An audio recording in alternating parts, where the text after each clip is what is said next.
Imagine standing on a busy street corner in a city of 11 million people and realizing that not a single person is actually driving. In the Chinese city of Wuhan, over 500 fully autonomous taxis are currently outperforming human drivers, and I am going to show you how this robot city is actually functioning while the rest of the world is still arguing if the technology even works. The city of Wuhan used to be known for many things, but today it is the global capital of a silent revolution. If you walk down the main roads of the Jianghan district, you won't see flashing lights or futuristic sci-fi structures. Instead, you see standard-looking white SUVs with spinning sensors on the roof. These are part of the Apollo Go fleet. At first glance, it looks normal until you look through the window. There is no one in the driver's seat. There isn't even a safety driver in the passenger seat. The steering wheel spins rapidly to the left and right, navigating through aggressive Chinese traffic, avoiding delivery scooters, and stopping for pedestrians with a precision that feels almost ghostly. This isn't a small pilot program or a restricted test track. China has turned a massive living metropolis into a giant laboratory. While companies in the US are struggling with permits and safety concerns, China has quietly allowed these cars to rack up millions of miles. The scale is what truly shocks people. Most cities might have 2 or 3 test cars. Wuhan has hundreds operating 24 hours a day. They don't get tired, they don't get angry in traffic, and they don't ask for tips. But this sudden arrival of a ghost fleet didn't happen by accident. It's the result of a massive infrastructure bet. You see, these cars aren't just smart on their own. The city itself is talking to them. Underneath the asphalt and inside the traffic lights are thousands of sensors that feed data directly to the car's brains. It's like the car has a bird's eye view of every corner before it even turns. This makes the car see things that a human eye simply cannot. If a child is running toward the street from behind a parked van, the City's 5 grams network tells the car to brake before the child is even visible to the cameras. However, putting thousands of robots on the road alongside human drivers has created a very specific kind of chaos. Humans are unpredictable. We cut people off, we speed, and we break minor rules constantly. The robot cars, on the other hand, follow the law perfectly. This creates a clash of logic. When a human driver wants to squeeze into a tight gap, the robot car senses the danger and slams on the brakes. This has led to massive traffic jams where rows of driverless cars are stuck, frozen in place, because a human driver parked slightly over the line. It is a strange sight to see a line of 5 high-tech vehicles paralyzed by one poorly parked scooter. This is the chaos people are talking about. It isn't that the cars are crashing, it is that they are too polite for the real world. In many ways, the robots are exposing how messy human driving actually is. When you see a robot car sitting still at a green light because it detects a pedestrian's shopping bag hovering too close to the curb, you realize that the transition to an AI city isn't going to be a smooth ride. It's a fight between human intuition and machine logic. This friction has turned the local population into 2 camps. On one side, you have the young tech workers who love the convenience. You can summon a car with an app and it arrives in minutes. The door unlocks with a phone code. The air conditioning is already set to your favorite temperature, and the ride costs about 10% of what a normal taxi would charge. But on the other side, you have the professional drivers, the men and women who have spent 20 years behind the wheel, who are watching their livelihoods disappear in real time. The price of these rides is the real shock to the economic system. Because there is no driver to pay, the cost of a 10-mile trip has dropped to less than the price of a cup of coffee. It's so cheap that people are using these taxis to go just 2 blocks. This massive price drop is intentional. China isn't just trying to move people. They are trying to kill the very idea of car ownership. Why pay for insurance, gas, and parking when a robot can pick you up for pennies? But as these cars become more common, a new problem has emerged that no one predicted. It's not about the technology failing, but about how humans are starting to bully the robots. In Sacramento, California, Autopilot was cruising at 65 miles per hour in the middle lane when a white Prius passed the Tesla on the driver's side. Behind the Prius, a Honda was approaching too fast. It swerved to the left, right into the center divider, and then shot across the freeway directly into Frank's Tesla. Frank says Autopilot and the Tesla's emergency systems kicked in immediately, swiftly preventing the car from losing control and getting him safely to the side of the road.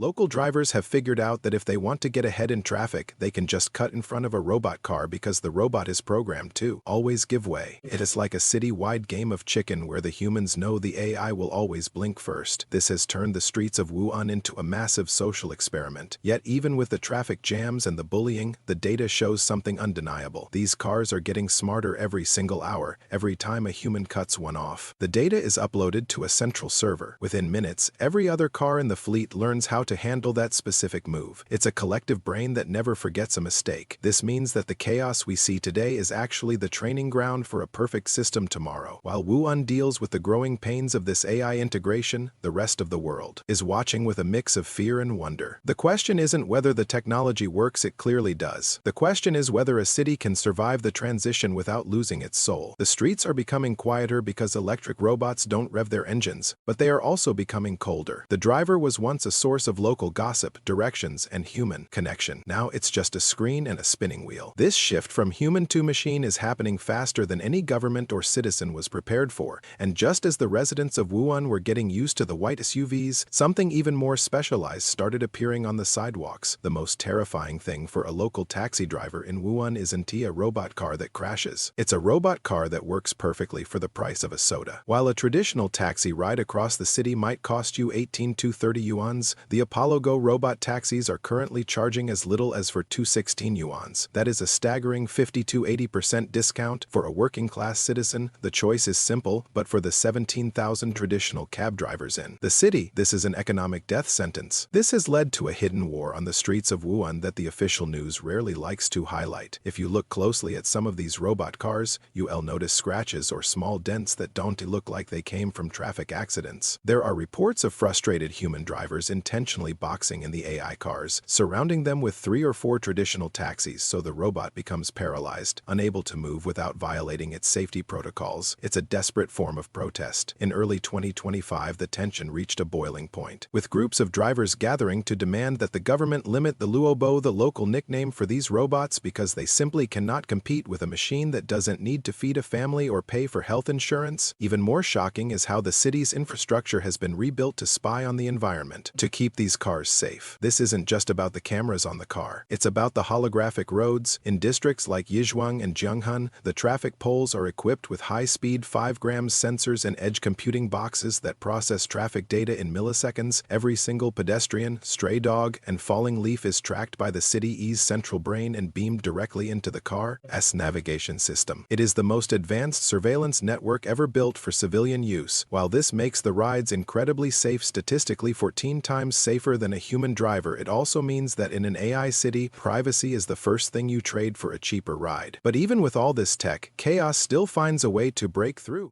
Debut to the public in 2020, there have been hiccups. Sorry, get out the car. A video from Saturday captured 3 Waymo self-driving cars frozen in an apparent standoff on a residential street in San Francisco. Oh no, I just pulled out of the garage and I saw this going on. It's like this Waymo standoff. And last week, a Waymo drove through an active police scene in LA.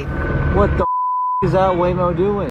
In August 2025, a viral video showed an Apollo Go Robotaxi in a nearby city actually driving straight into a deep construction pit. Despite the barriers and warning signs, the AI's sensors failed to correctly classify the void in the road, and it tumbled in with a passenger still inside. Luckily, the passenger was unhurt and had to be rescued with a ladder by nearby shop owners. It was a stark reminder that as smart as these machines are, they still lack the common sense of a human. A human knows that a hole in the ground is a hole. A robot sometimes just sees a missing data point and keeps driving. Then there are the dumb robot moments that turn the city into a parking lot. Because the AI is programmed to be extremely cautious, it can be easily confused by something as simple as a floating plastic bag or a bird landing on the road. There have been instances where a single robotaxi stops dead in the middle of a bridge during rush hour because it couldn't decide if a piece of trash was a solid object. Within minutes, hundreds of cars are backed up behind it. The human drivers start honking, but the robot doesn't care about noise.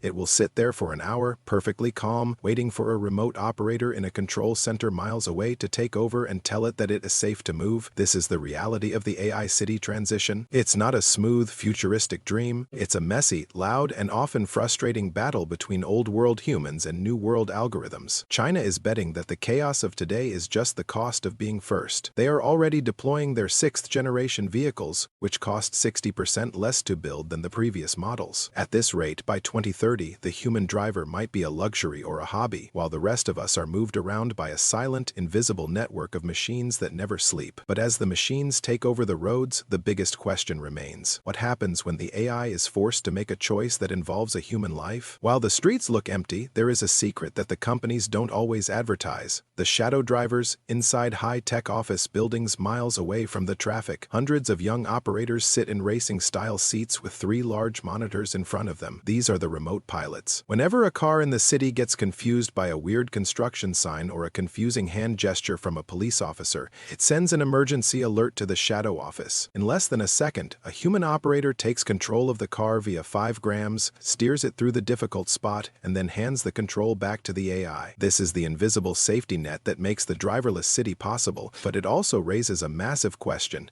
If the goal was to remove humans, why do we still need an army of people sitting in cubicles to watch over the robots? The answer is that the real world is simply too unpredictable for current math. AI is great at logic, but it's terrible at ethics. This is where the world is watching China with both fascination and fear. In a situation where a crash is unavoidable, how does the AI decide who to protect? Most of these cars are programmed with a safety-first priority, which usually means the passenger's safety is the top concern. But when the city's central brain is managing the entire fleet, the calculation could shift. If a car has to choose between hitting a group of school children or swerving into a wall and harming the passenger, the software has to make a choice in a fraction of a second. These trolley problems aren't just philosophy anymore. They are lines of code being written in offices in Beijing and Wuhan right now. This brings us to the ultimate realization of what China is actually building. It isn't just a city with cool taxis. It's a living blueprint for a world where ownership doesn't exist. My own cousin actually visited a similar tech hub recently, and he told me that the strangest part wasn't the car itself, but the silence. People have stopped talking about traffic because there is no point in complaining to a machine. The chaos we see today, the protests from taxi drivers and the paralyzed robots, is actually just the sound of the old world dying. China is proving that if you make something cheap enough and fast enough, people will eventually stop caring about the risks or the loss of privacy. And now, looking at the modern world, there is likely no city on Earth that isn't watching Wuhan and wondering when their own streets will change. We started this journey looking at a city where cars have no drivers, and we found a system that is fundamentally rewriting how humans live, work, and survive. The shock isn't that the cars can drive themselves. The shock is how quickly we have accepted a world where we are no longer in control. Please do share this with someone who is interested in the future of technology and subscribe for the next videos.